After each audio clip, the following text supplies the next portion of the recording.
Hello and welcome to this episode of The Rest is Entertainment with me, Marina Hyde. And me, Richard Osman. Hello, everybody. Hello, Marina. Hello, Richard. How are you? I'm good because we've got some quite fun things to talk about this week. There's a lot of silliness, a lot of celebrity, but, our usual level of analysis. Yes, there is. I was thinking I've had like a sort of cultural desert this week, but because I've been moving house. But actually, I haven't. I've watched something that's really exciting that is coming up. I watched a new cut of Adam Curtis's forthcoming series of films, which I don't think people actually know is forthcoming, but it is. It's coming to iPlayer in early June, I think, and it's called Shifty, and it's about the 80s. It's a sort of social history, so it's totally different to what he did before. It's really interesting, and kind of like how we all shifted in a sort of consciousness shifted to this completely individualistic thing, and he's very good at making you realise how things felt when they were happening, and your memories are false. Anyway, that's something I did actually watch. But I also watched some other culture. I watched a movie starring the stars of our first item, Liz Hurley and Billy Ray Cyrus. So we're talking about Liz Hurley and Billy Ray Cyrus. I'm very much looking forward to it because I'm aware of both of them. I haven't been entirely aware of the story of both of them. I'm looking forward to hearing about it. We're also talking about Peter Andre has made a splash. He is starring in a new film called Jafaican, where he essentially tries to impersonate a Jamaican man. The internet has not reacted particularly positively to it. It's currently what we'd call critically misunderstood, isn't it? It is critically misunderstood, and I wonder if we're going to make any difference. And then we're going to talk about who is going to win Celebrity Traitors and why it might be the greatest celebrity reality show of all time. I mean, that sounds like fun, doesn't it? It sounds like a lot of fun. There's no doom and gloom there. Nothing's on fire. No one's lost their job. We're beginning with what they call in a real marmalade dropper in Nashville, because we're talking about the relationship between Liz Hurley and Billy Ray Cyrus. Now, every now and then in an age of information saturation where you just feel like there's no mystique left, something comes along that can still blindside us. And for me, so it was with the news, really, released over the Easter weekend, which showed Elizabeth Hurley in a plaid shirt, kind of down on the ranch kind of look. I gotcha. Like Megan. She's just at home. She's at home. She's kicking back, making some bath salts. But where is she at home? It looks like a kind of a ranch to me. And she's being kissed by a heavily tattooed individual in Easter Bunny ears. Hugh Grant? It's not. It's Billy Ray Cyrus, the Achey Breaky Heart hitmaker in tabloid parlance. Yeah. I have to say that this was such a shock to the general internet that I noticed that all the headlines at the start had those particular stylings. They have sparked romance rumours. Well, I mean, they're literally kissing, but anyway. Yeah, that's a romance. Yeah, It? They've teased a romance because So who released this photograph? Liz Hurley released it on Easter Day. She's got long arms.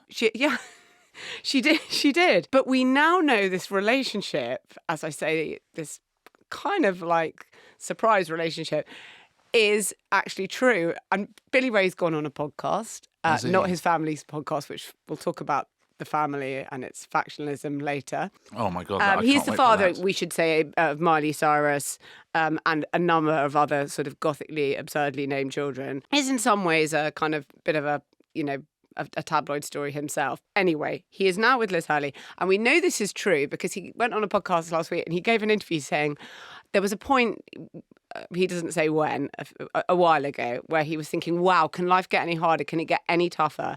He felt you couldn't get knocked down any flatter than laying on your back when life is kicking you. And in this moment, a friend reached out. Hey, it looks like life might be a little bit tough, and I wanted to know I'm in your corner. You've got a friend in your corner. Now, how much of a friend this person was, who knows? Because Billy Ray Cyrus replies, I'm sorry, I don't know who this is. And the reply comes, it's Elizabeth Hurley. Wow. Yes. Now, who knows how she knew that he was in his lying down. Perhaps she does it to it because she sent exactly the same to me. So perhaps she must just send it to everyone. She sends a speculative one out to, see who bites. Yeah. Or she'd maybe been, like many people, sort of insta-stalking, like civilians, as she would refer to them, ordinary non-celebrity folk who stalk people on Instagram, work out what things are going, the various plot lines in people's lives, and maybe make their move at the right time. Yeah, the two people who replied were Billy Ray Cyrus and Greg Wallace. That was it. Nobody else. That was her choice. Yeah. So, of course, the internet wishes to retcon all these things and sort of say, oh, there were clues, because she's now, the thing is, she was in the Maldives doing a bikini video. She's very much a bikini entrepreneur Okay. in these days. Yeah. We'll come to sort of the nature of her celebrity in a bit. And it was in the Maldives. It was a couple of weeks ago or whatever. It was done to a Billy Ray Cyrus song. When you say a Billy Ray Cyrus song. It wasn't that one, no. Wow. Yeah, I know. Yeah. Well, he's got Old Town Road as well, to be fair, hasn't he? Yeah, But it wasn't that one either. It was... Well, I'd like another one. It was another one. The lyrics had absolutely nothing to do with what you'd use to sell a bikini. So people are saying, oh, I see, there should have been some clues there. Yeah. Anyhow, so then they go dig back and think, well, hang on, how the heck did these two meet? And as it turns out, there was a film called Christmas in Paradise, starring Liz Hurley and Billy Ray Cyrus. We love a celebrity Christmas film. Oh, yeah. I mean, really. I mean, that was my entire takeaway of this. It was just like, wait, there's a Billy Ray Cyrus and Liz Hurley Christmas film, also starring Kelsey Grammer. I watched a film for research for one of our other stories yesterday, which I can't wait to tell you about. But do tell me about Christmas in Paradise. Yeah, it's called journalism. I did it too. I watched Christmas in Paradise. Yeah, but I'm not a journalist. I missed the second bit of the Ronnie O'Sullivan match to watch this, so come on. Okay, the struggle and the sacrifice It looked real. It looked like Pang Chung-ju was going to come back at him, but I wouldn't have known. Well, the film that you watched, I really do want to hear about. But anyway, we'll get to that one on the next item. We will. Or the next item but one. So she did these interviews to promote Christmas in Paradise, a film which appears to have sunk without trace, saying, what drew me to this was the chance to work with Billy Ray Cyrus. Okay. Something that not that many people have said, maybe some divorce lawyers. Actually, they all say it. Anyway, but listen, as I say, my takeaway was, sorry, there's a film. Now, I will give you the summary of the film. Liz Hurley plays Joanna Christmas. Yes. Oh, okay.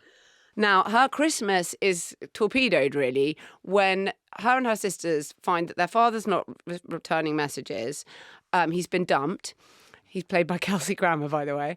And he's taken himself off to a Caribbean island, and they have to sort of go back and... By the way, it makes it sound like he's, living like Robinson Crusoe. He seems to be in a sort of resort with a kids club. And there is a certain resort crooner, if you will, type of resort sort of musician by the name of Billy Ray Cyrus. And also you could believe at that stage of his career it was actually Billy Ray Cyrus. Yeah. Oh, you're here? Well, just, you do it then. Begins with Achey Breaky Heart, ends with Achey Breaky Heart. It's the resort comedy that isn't the White Lotus. Liz, I would very much say. Kelsey Grammer plays Father Christmas, and you may say to me, well, we don't know yet that, but we do, because this is a sequel. I can't believe it, which I think is called Father Christmas, the first one. I have to say I haven't seen the first one because I'm not that good a journalist. But Owen Jones would have seen it. Yeah, I know, but he's a completist. What can I tell you? I did a deep dive. It turns out by the way, this isn't even the only Caribbean Christmas movie she's done. There's one called Christmas in the Caribbean. Again, a solid 3.7 on IMDb. Same director as this. The title, if that comes in, you just go, yes. Yeah. Well, that's what I'm saying. There's a certain class of film now that you just think it might not be about the work. It might just be about the fun we have along the way. You're going to go and film it in wherever, in the Caribbean, obviously, as she did with this one. And it's probably going to be quite nice. Yeah. And no one's going to worry that much about how much coverage did you quite get for everything. It's going to be fine. You've worked with the director before. And for some reason, again, something that in the Peter Andre item, we might talk about the economics of all of this. It just works. I would say that she's part of a sort of realistic community of filmmakers now. So Liz Hurley is Joanna Christmas, Grammer's Father Christmas. And that's where they met. That's where her and Billy Ray met. He's a sort of resort entertainer. Yeah. If you want to see a calypso version of Achey Breaky Heart, please. It's in the movie. Okay. By the way, I should say that isn't the first Bonnie Ayers photo that Liz Hurley has posted on Easter Day, because a few years ago, again, she posted a picture of her in the bunny ears with a young man who, as it turns out, I think is her nephew. He's recovered, but this was the caption on Easter Day. Thanking God today that my nephew Miles is with us for Easter today. His wound is still oozing blood, but he's alive and we're thankful. The knifemen who stabbed him are still roaming around London, perhaps around your loved ones. Happy Easter. No way, that's not true. It is, but there we go. So I'm pleased to know that Miles has recovered, but so, yeah, Easter drama she's not a stranger to bunny-eared Easter drama, shall I say. Anyhow, let us talk about their comparative status, because what we've got here is... It's interesting, their status, because they feel like they have quite an equivalence. Yes, they do in a way. They're both I agree. Incredibly world famous, but in a very specific, narrow way. She, I would say, is a sort of heritage celebrity, isn't she, really? Because these are the sort of movies she's making now. But back in the day, Passenger 57 with Wesley Snipes, a movie I've only seen about 30 times. The high watermark, probably Austin Powers, Bedazzled, that sort of thing. Okay. She's now a streaming actress. And bikini entrepreneur. And by the way, I think her bio at one point was mum, model, actress, bikini designer, organic farmer. I mean, that's all the jobs. That's yours as well, I believe. Yeah. Now AI does almost all of those. Yeah.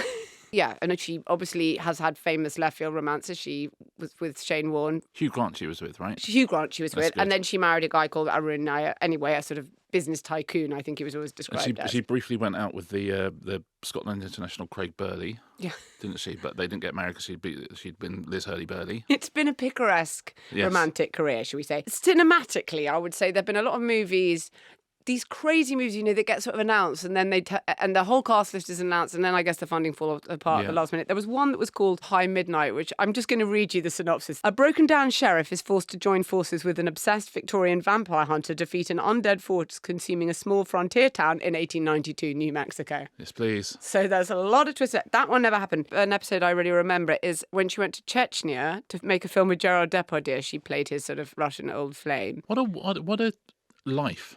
I agree, Yeah. okay? And I mean, it is sort of mad. And it is, and the things you sort of have to do, and you can imagine that there was a certain amount of tax credits and a certain amount of conditions attached to those tax credits, because how else could she be filmed with the Ramzan Kadyrov, who's the really nasty bit of work who runs Chechnya? Once she did that and was talking about it, she said, well, we've made quite an invasion. I mean, that guy makes Gerard Depardieu look like a nice guy. Anyhow, so it's taken her some strange places, her career. But let's talk about Billy Ray. Yes, please. Now, Billy Ray had this one big hit, but he's had other, he's a sort of country star. It's one of those country hits that crosses over the mainstream, Achey Breaky Heart. And he was married to someone called Tish, and he's got sort of 6 children, many of whom I say have these hilarious names. There's Trace, there's Brazen, Miley, obviously. Miley Cyrus is a great name, though. She's born Destiny Hope. But she was very smiley, and they said Smiley Miley, and it was a sort of baby talk version, and it became her name. Although she was, of course, Hannah Montana for quite some time. And Billy Ray Cyrus was in Hannah Montana. In fact, Liz Hurley says that Damien, her son, grew up watching and loving Hannah Montana, and therefore Liz had watched a lot of it with him and loved the work of Billy Ray. Well, I mean, that's all getting a little bit... Listen, I don't want to go back to the snooker every 5 minutes, but Ryan Day's father married a daughter, and then Ryan Day married the mother of that daughter. So Ryan Day is his father's own father-in-law. Oh, my gosh. Yeah, what do you think? Well, there's an element of some of Tennessee to that. If you call a kid Destiny Hope, that is essentially saying we're not going to have more kids, because that's using up 2 names. Don't you think? Destiny and Hope have very similar vibes to them. I agree. But then if you've got Brazen in your back pocket and Trace, yes. then you can do whatever you like, can't you? If I was Brazen, I'd be like, with all due respect, Dad, and listen, I'm looking forward to meeting Liz, you gave Miley, who's already Miley and Hannah, you gave her Destiny and Hope, and you gave me Brazen. This may be one of the things they've had one of their 9 million feuds about already. It's impossible to keep track of it all. But there is a huge amount of factionalism. Then the divorce came. He's now had another divorce from someone called Fire Rose. Fire Rose. Fire Rose, one word. She's one of those names that I just read everywhere and I think, oh yeah, I know Fire Rose. I mean, no idea. When you've just read so many stories and you just assume that these people are part of the sort of celebrity pantheon. It sounds like a new restaurant that opens on the high street. Yeah. Very much. There's a new place called Fire Rose. And then like 3 months later, that place, Fire... We never went, did we, in the end? There's a lot of chaos in their family. They've got a podcast, needless to say, that called We Are Sorry We're Cyrus. Okay. I don't know. They should have called it Cyrus's or Viruses or something like that, but they didn't do it. And there's a lot of drama in the family. They should have called it It's All of Us Except Miley. She didn't thank him at some recent awards, and everyone reads a lot into that. They're a family about whom people do a huge amount of internet, and they all have their internet sleuthing, and they all have their own pages, and they all seem to be at war with each other at different times. They're like the sort of Tennessee Lannisters, basically. And so, quite honestly, it is an unusual relationship, I would say, in conclusion. The heart wants what it wants. Yeah. And we're, it feels like it's a multiplier of a relationship rather than 100%. a divider of a relationship. Liz Hurley's fame and renown is multiplied by Billy Ray Cyrus's fame and renown. Yes. Because they must both have plenty of money. So they're okay for that. They're both instantly recognisable. Billy Ray, when he teamed up with Lil Nas X to do Old Town Road, had a real resurgence and was very fashionable. They must have made a huge amount of money from that as well. But, he must still feel that his public image is not as solid as he'd like it to be. Does Liz Hurley care? I think she's probably quite happy going to the Maldives every 5 minutes, isn't she? Oh, That's quite a nice life. I think it's a relationship with huge potential, particularly for the lovers of drama. It is funny that celebrities who we think they put everything online and we know everything about them, then suddenly there'll be something that comes along and you'll be like, wait, sorry, what? This is quite the surprise. I will be watching this relationship. They've made it very public and they're talking about it a lot, so we'll have to see how it turns out. I wish them both great good luck in the union between presumably the Cotswolds and the Tennessee ranch lands. Oh, that sounds lovely. Yeah. Also looking forward to Christmas in Paradise 3. Please, come on. Or a movie with just them as the leads. That'd be good. And it definitely can be in the Caribbean. I'm obviously very happy for it to be another movie in the Caribbean. Not even the last Caribbean movie we're going to talk about today. Sorry. It's probably the least controversial Caribbean movie we're going to talk about. You know what? It is definitely the least controversial Caribbean movie we're going to talk about today. It is available for you to watch at a purchase price of $3.49 on Prime. But it's a lovely story because it's like a Glenn Powell and Sydney Sweeney for our generation.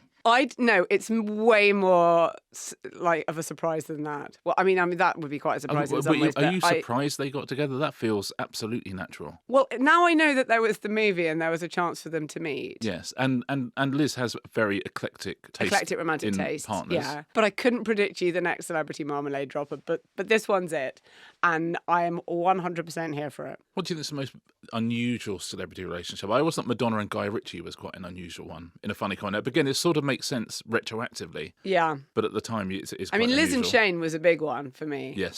She is. Do you know what? She's doing sterling work in our top 10 of unusual celebrity relationships. She really is. Lana Del Rey and her husband, who I believe runs alligator tours and she once took an alligator tour, possibly in the Everglades, I assume in the Everglades. Oh, I tell you my favourite one, Brad Pitt and Sunita. They had a relationship very early in his career. Wow, well, that's a good one. Yeah, I mean, even Simon Cowell and Sunita, but that's its own story. Going back, there were, Arthur Miller and Marilyn Monroe. These are strange. They're a great left field pairing is brilliant. I was in Peter Crouch and Abby Clancy. Yeah. Who genuinely seemed such a great couple, but you would not have put them together. And in fact, when they were first together, he issued, and then they broke up, he issued such a horrible statement about her. Oh, no, did he? Which, yeah, something for the best man to have read out. Their marriage, which has now produced 4 lovely children, and they're very, very happy. But yeah, it wasn't. I don't think she would regard that as his finest hour. Yeah, that goal for Stoke was his finest hour, probably. Should we go to adverts? And after that, we're going to talk about an even more extraordinary celebrity story involving Peter Andre and a dreadlock wig. Stay with us in the Caribbean. This episode of The Rest is Entertainment is brought to you by Sky, where you can catch up on brilliant shows, including Season 1 of Poker Face, before Season 2 arrives on the 8th of May. I think I went on record in Series 1 of this saying it was my favourite television series of the year. You loved it. I loved it so much. Well, it stars Natasha Lyonne from Russian Doll and Orange is the New Black as Charlie Cale, a sharp-tongued drifter with an instinct for knowing when something or someone doesn't quite add up. She also has an unfortunate tendency to gravitate towards murder wherever she goes. Each episode is a standalone investigation, very much in the spirit of Columbo. Yep. It's like a real homage to Columbo, even with the same graphics and all sorts of things. It's full of twists, dodgy characters, and strange corners of America. It really has been every new episode she turns up somewhere new. You think, oh, yeah, this is going to be great. And there's always been huge guest stars on it as well. This series, they've got Cynthia Erivo is on it, John Mulaney is on it, Katie Holmes, Gianluca Esposito. They're all making appearances this season. Catch up on Season 1 now before the brand new season of Poker Face premieres on 8th of May, only on Sky.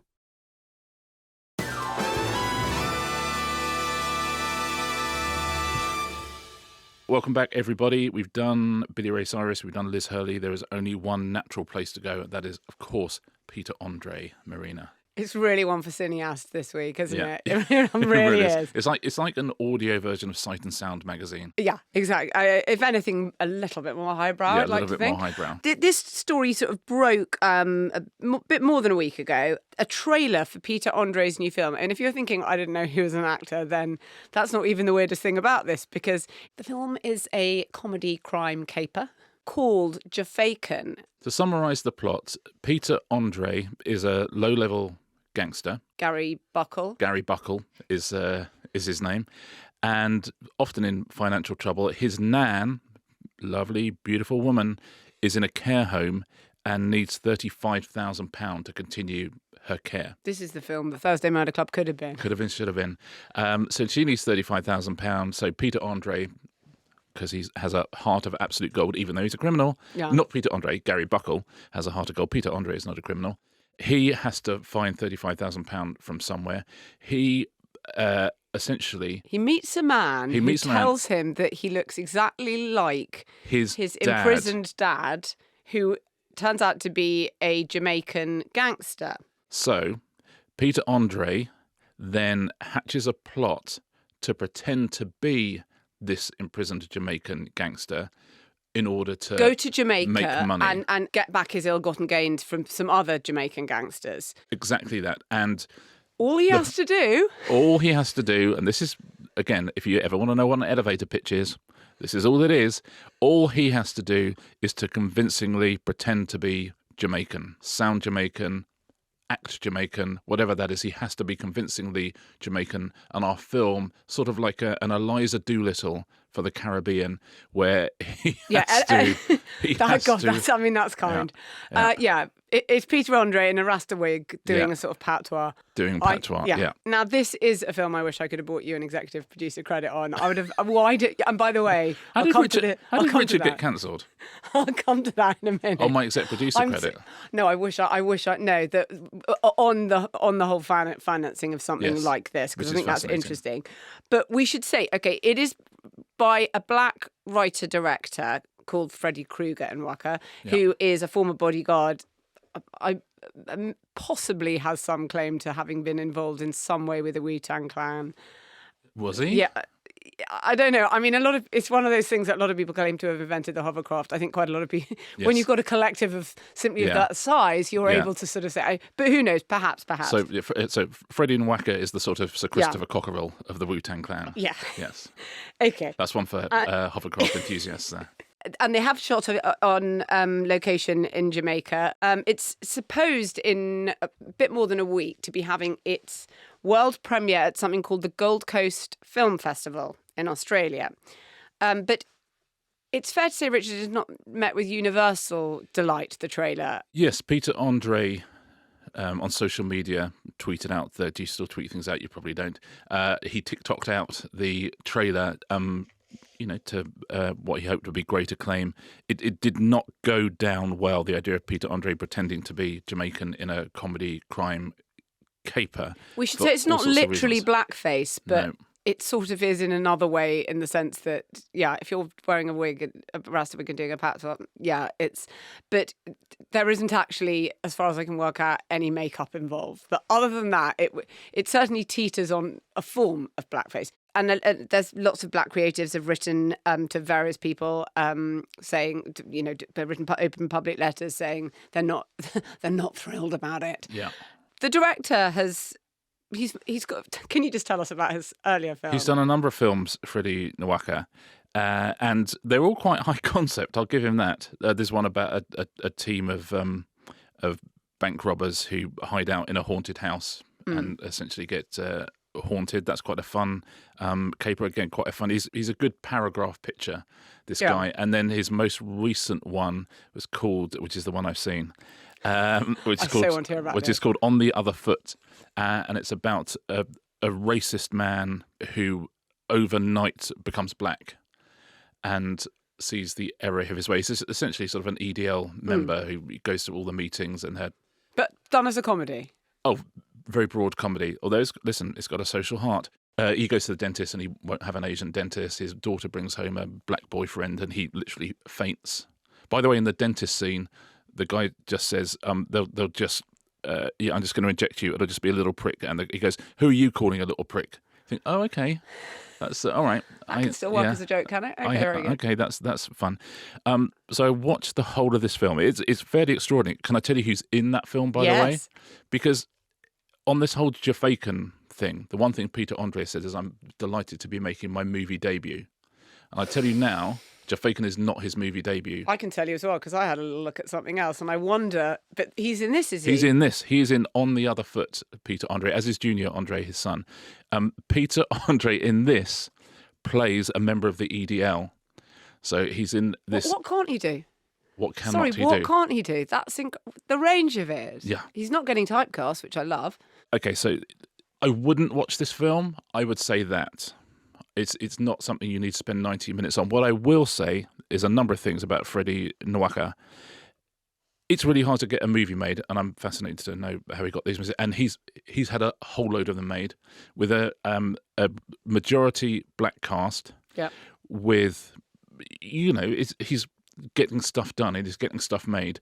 I watched the whole of On the Other Foot, and I absolutely, cards on table, I did not enjoy it as a cinematic experience. At the very end, when the racist white guy is talking to the EDL members and talking about the error of his ways, I thought, you know what, this film has got a lot of heart. It really has. It had a great message. It had real heart. And this is a guy. I was looking at Freddie's IMDb, and if you want to know how hard it is to be, black British in this industry, his first 5 credits as an actor were all bouncer, all of them, bouncer or doorman, all of them. That was all he's playing. And so he's gone off. He's written all of these films. He's got these films made. He's cast them with British actors, and he's put them out there. And that's more than a lot of people do these days. I would say that I didn't hands on heart enjoy it, but it did have. It's got a lot of heart. I will say that On the Other Foot. It's something. It's not even one of those. It's so bad it's good type. No. It's just you slightly feel uncomfortable watching it. I would say that. But at the end, I was sort of for the poster. Yeah, I was cheering Freddie on at the end. I have to say. Well, okay, so a film has got made, and it's going to, in a week or two, it's going to this film festival. I'm sort of, should we talk a bit now about the economics of how these sort of things happen, how they get off the ground? If you look at even if you look at the trailer of Jafaican, obviously we haven't been able to see it yet. It is having a theatrical release, by the way, 20th of May. As far as I can work out, it is having a one-day theatrical release, which is interesting, and we can talk about a bit more about that in a minute. But so if you look at the end of it, it's made by Nwaka Studios, so that's obviously his thing. An entity called Andre Films, which again I'm interested in. Then there's something. It was distributed by something called Epicum Entertainment. Now that was only incorporated last month as a company. I mean, it is an industry, and it always has been filled with. Some might say chances, other people might say people, with a sort of gift of the gab. And I would say that the person who's running that distribution company is described by herself as a business mogul who has sought to create a complete solution for the media and entertainment industry. She's got a talent company, a model company, a films company, another media company. Then it's one other producer, which is called Devil One Entertainment. Now, they describe themselves as film investors, but they also do close protection and security. Oh, wow. And if you look at the website, it's really interesting. It's like, we invest in film, but then it's mostly bodyguard stuff. Yeah. Now, that is interesting because those people are often around the industry a lot and they see a lot of things and for whatever. Now, in some ways, it feels like a period piece, this movie, because there were a lot of movies that came out about the sort of turn of this century that genuinely you thought, how on earth? They were trying to make it a bit like in the wake of Britpop, a sort of Brit flick industry, and there was a sort of post Guy Ritchie. There are a lot of films. There was a sort of we're rash getting of enough films. finance to be made, which were so bad that you couldn't honestly. They would take something like £700 at the box office. Yeah. There were things like The Sex Lives of the Potato Men. I mean, they had quite famous people in these ones. That's Mackenzie. Yeah, Crook, Mackenzie and Johnny Vegas. I think it was discovered rather later on that a lot of films were, in fact, elaborate schemes where you could invest. They were tax evasion schemes. The film itself was immaterial. It was a sort of almost like a producer style thing. If you invested 150k, you could get £1 million tax relief, even if it flopped, which accounted for a huge. I'm not saying that specific film, and I'm certainly not saying this Peter Andre film, but that. Anyway, HMRC eventually closed that loophole. I'd watch a film about that. Yeah, the closing of the loophole. About a plucky HMRC guy played by Jason Statham closing a loophole. There are still lots and lots of questions. I've spoken to some various people in the industry about this. Now, some people say, lawyers can say to you that if you submit a budget and accounts to HMRC and you say, I'm going to make a movie which has theatrical release for £2.5 million, you get 500k of tax credit. Now, so 2.5 million is the threshold. Is the budget, at which the government, in a very good thing. In order to bring work into the country, you get tax relief on They'll give you budgets over 500k of 2.5 million. Yeah. tax credit. Now, if you make that film not for 2.5 million, but for 400k, you've already made 100 grand and you've still got a film that you might be able to sell. Okay, now that's a sort of very crude version. Now, this is before you factor in what still happens to a huge extent. There's always some sucker who wants to be credited as a film producer, who would put something in. Yeah. There's a rich kid who thinks he's going to play this for a business, and there is criminal money that comes in. There's cash that people that people want to launder in various different ways. And there are lots of producers working now who have lots and lots of films going. You kind of need lots because you need to move it all around the accounts all the time to show that you're making a £2.5 million film, even though you're not. Yes. This is amazing. And they also exist in the US. Yeah. By the way, I am not saying that Peter Andre's film is quite high profile, ridiculously, because it's got Peter Andre in it. Yeah. So it's a little bit. It wouldn't be high profile if he hadn't released that trailer and everyone had gone crazy. And now we're talking about it as well. It's but I suspect you wouldn't have done that if the whole thing was an elaborate. No, but over 500 films last year claimed this UK tax credit, saying they're intended for theatrical release. Now, only less than 250 are theatrically released. So you tell me what all of these other productions that are happening are really about. Of course they're about the work, Richard, but are they actually? But if you were to release it for one day in one local cinema, would that count as a theatrical release? Is there? That counts. There's no greater obstacle than that. Selected theatres, and of course, then again, what we can talk about a little bit is this Gold Coast Film Festival. Now, the Gold Coast Film Festival will be like all film festivals, but not like the huge ones like Cannes and TIFF or whatever, Toronto, which is a whole separate thing. But there are lots and lots of film festivals around the world that get local government funding, and in order for them to exist, they need to have a certain amount of films that will be premiering there.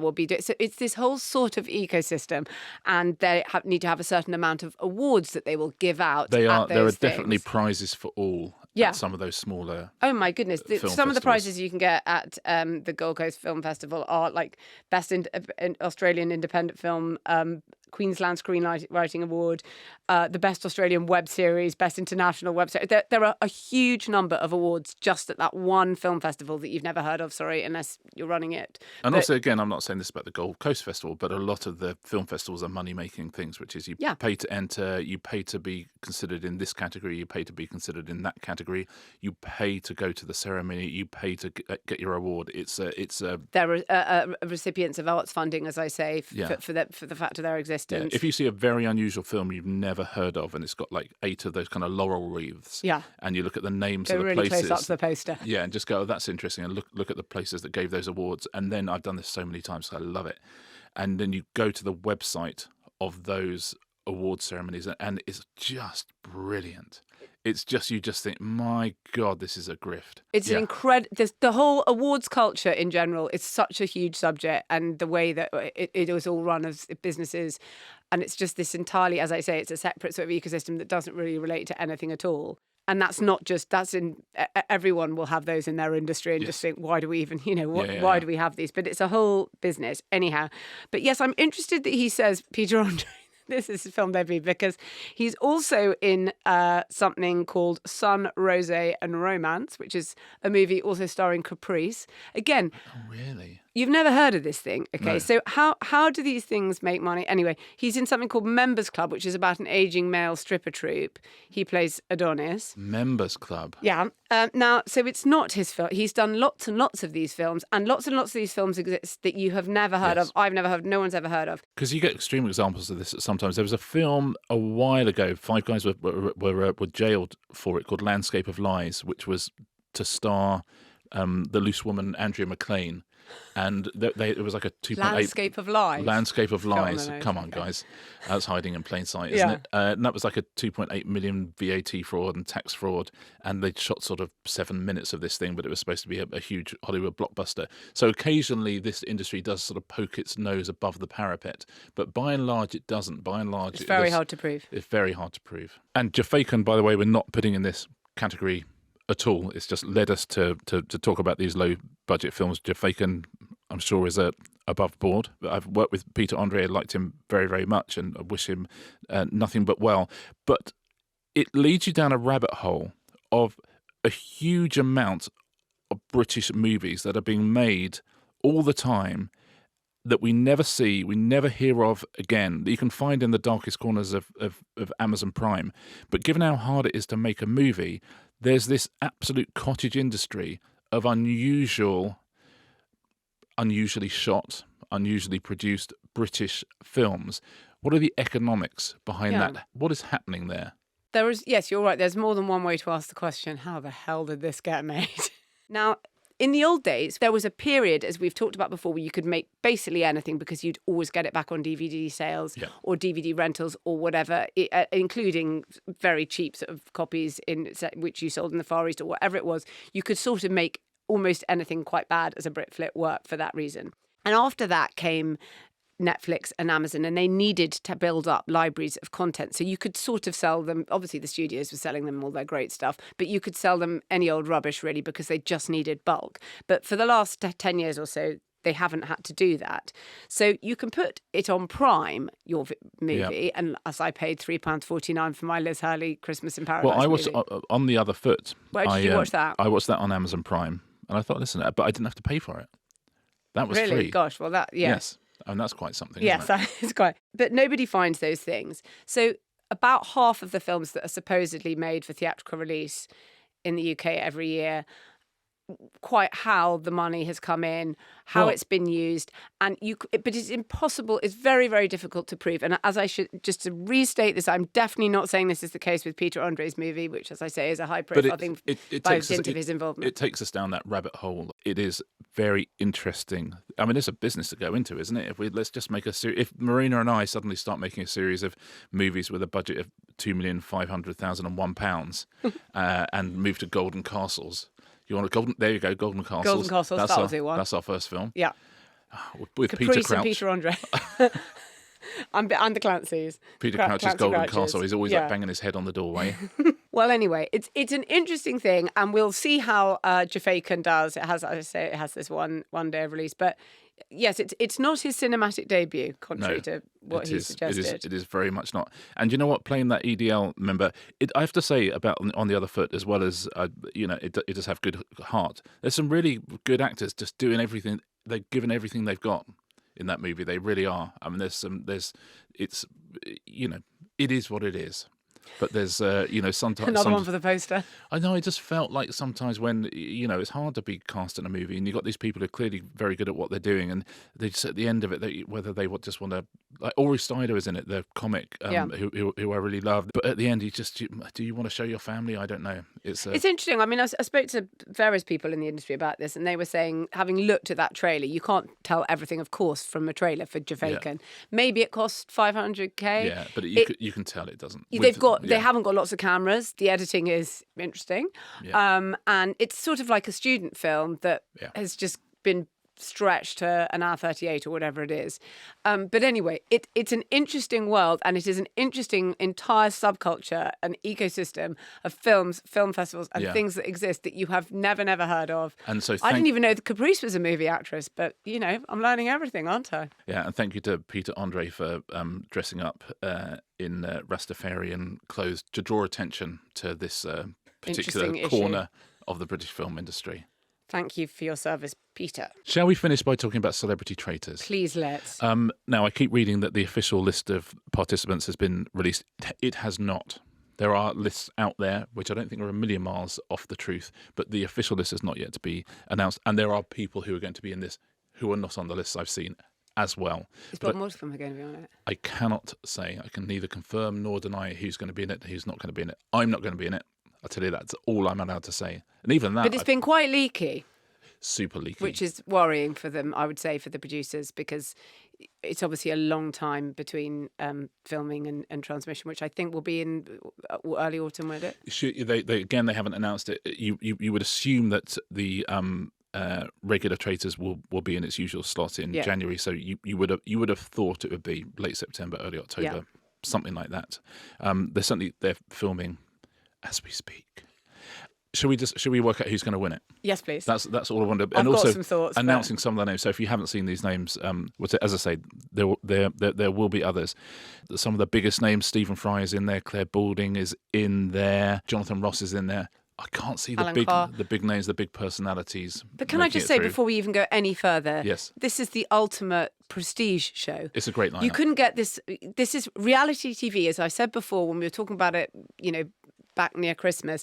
Reality TV has become prestige, and this is the most prestige of all of them by a million miles. To look at those people, it's not like people no offense to people who used to be on Love Island, but you get all these people and you're like, oh, I've never heard of this person, and you may fall in love with them during the course of Strictly or whatever it is, but you don't know who they are. You know who basically most people on this list are. Yes. Because you couldn't not. And because they all sat at home, watched it, loved the show, and thought that's a game I would like to play. It's like an experience I would like to have. It's not going to have the privations of a Big Brother or a I'm a Celebrity, Get Me Out of Here. It is literally, would you like to come and play a game in a show that you love? I was very early on. I talked to the producers of it. The guy I suggested who's in there, I'm so happy he's in there, is Joe Marler, the rugby player. Yes. So I think a lot of people don't know Joe Marler. People who know him, but rugby fans know him, and he's got a great my son was podcast. like, they've got Joe Marler. That's But why did you suggest him? I suggested him because he's a very different presence to lots of people. He has a very overt masculinity, but he also has a very, very front and center vulnerability, which gives him a great energy for traitors as a traitor or as a faithful. I think he will, if he is a faithful, he will track down the traitors till his dying day. He will dive into a ditch to get those traitors, Joe Marler. I think so. I thought he would be a great booking for them. And then they said, because I'd just been working with Celia Imrie on Thursday Murder Club, and we said, we'd really love Celia Imrie. What do you think? And I love Celia Imrie. She's so mischievous. She's so naughty. I think being an actor is. There are a few actors in this. Yeah. I think being an actor is a huge advantage. Just if we can talk about maybe some things as we're going through the names. Absolutely. I think that also Mark Bonner's in this, who I absolutely love. I love him so much. But if you're a good actor, and Celia Imrie, obviously, I think you are at an advantage. But how long until the Stephen Frys of this world, even though they know the format inside out and even though they know the industry inside out, how long before even they are forced to say, yeah, but don't forget she's an actor, and they're really good at lying? Well, if normally the person who portrays themselves as the cleverest person gets kicked out in the first in the first round table, so the clever people are going in a heartbeat. Yeah, and Stephen Fry's personal brand is, I'm clever. Yeah. Exactly. So they might leave him alone for a bit because it's too obvious to get rid of him. And I honestly think they will play differently because there is a hierarchy of celebrity respect, and it's very different. The ways in which it's different to the civilian show are manifold, and they will play. There is a hierarchy of respect that you just don't kick out Stephen Fry on the first day. Exactly, and or Celia Imrie. You got Celia Imrie. Although there will be players here, the Queen of the House. Yeah. Yes. I would say. Shall I tell you who people I think might win? Okay. Joe Wilkinson, I think, might win. He's brilliant. I love to see Joe Wilkinson. I tell you, the combination he's got that makes him perfect for traitors is he acts like he's quite stupid, but he's incredibly clever. Well, that's what I was going to say about Lucy Beaumont. Yes, yeah. There's an agent. There's a sort of chaotic kind of, am I, scattershot? Am I whatever? But actually, they're very, very quick and clever. Yeah. So I think both of those are in with a shout. Now, the person who has got everything enabled to win is Nick Mohammed. Because Nick Mohammed, from Ted Lasso, and a great comic as well, and a great actor. Now, Nick Mohammed does incredible memory feats. He's incredibly good at reading people. He cold reading, all those types of things. He can do sort of everything, Nick. But I feel like that's going to get found. People are going to know that. There's always someone in Traitors who people clearly can see is a tactical genius, and I think Nick will spot every single person doing every single thing. He won't, unlike the ones. There's always so often in reality TV like this, they have a character who says, "Well, I'm a psychic."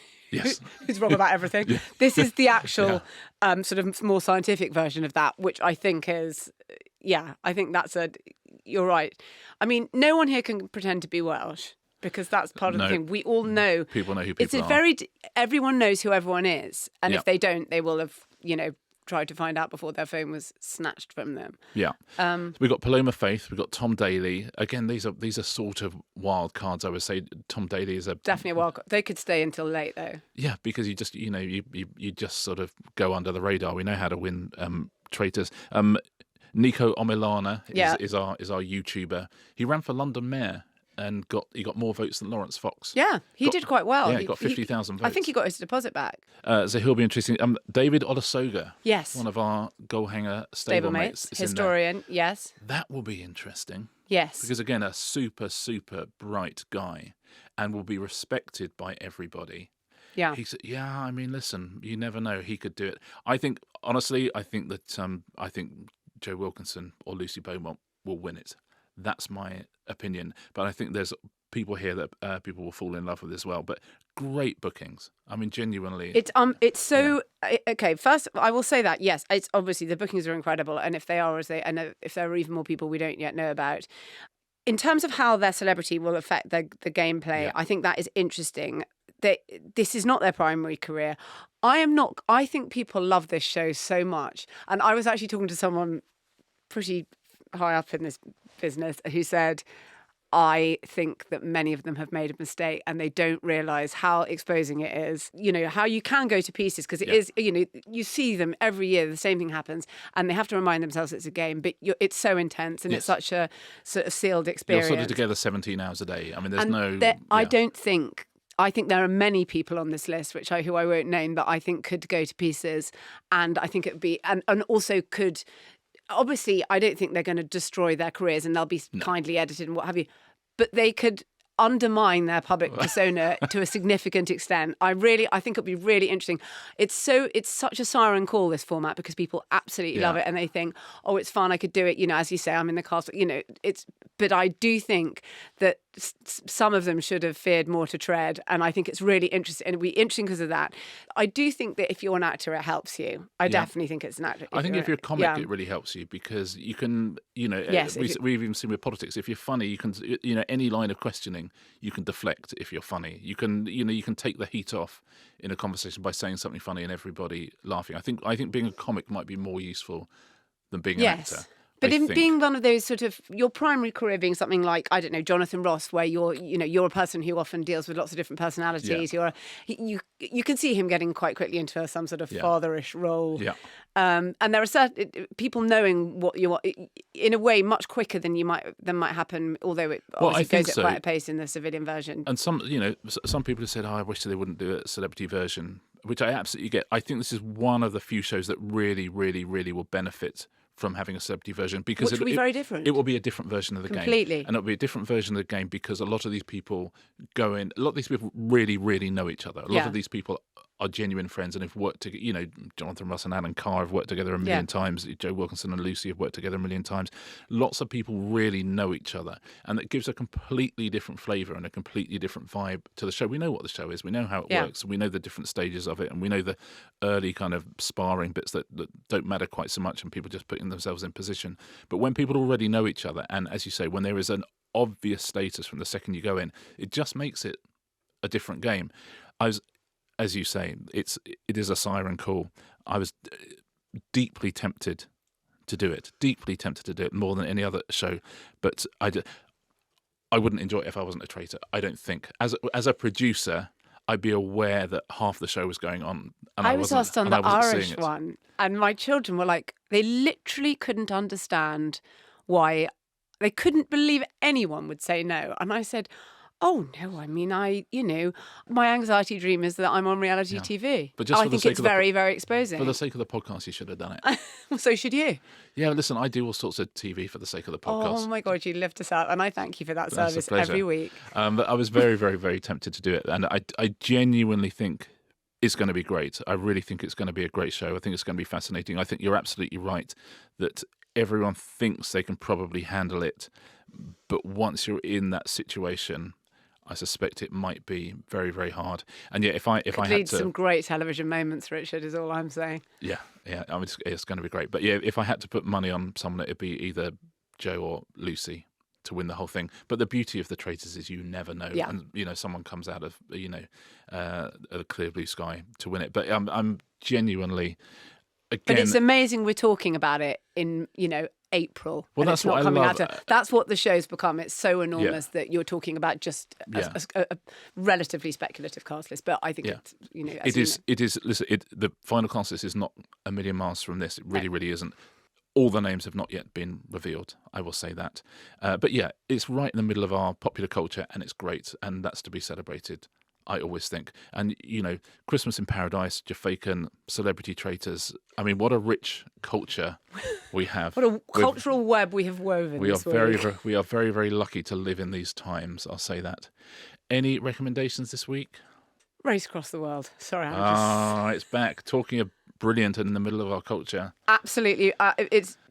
Get into it. It's just started, and they drop it now once a week, I think. Is that right? Yes. Yeah. And they tell such beautiful stories on that as well, and they really the pairings they pace them out. Yeah. Every time you're like, what an interesting idea for a pairing. Yeah. It's really, really anyway. So get into that if you feel like it. I'm gonna double up on that recommendation. I think it's absolutely terrific. Marina, thank you. We've got a question and answer edition on Thursday. Or you get them early if you remember. But I'll see you then. See you on Thursday.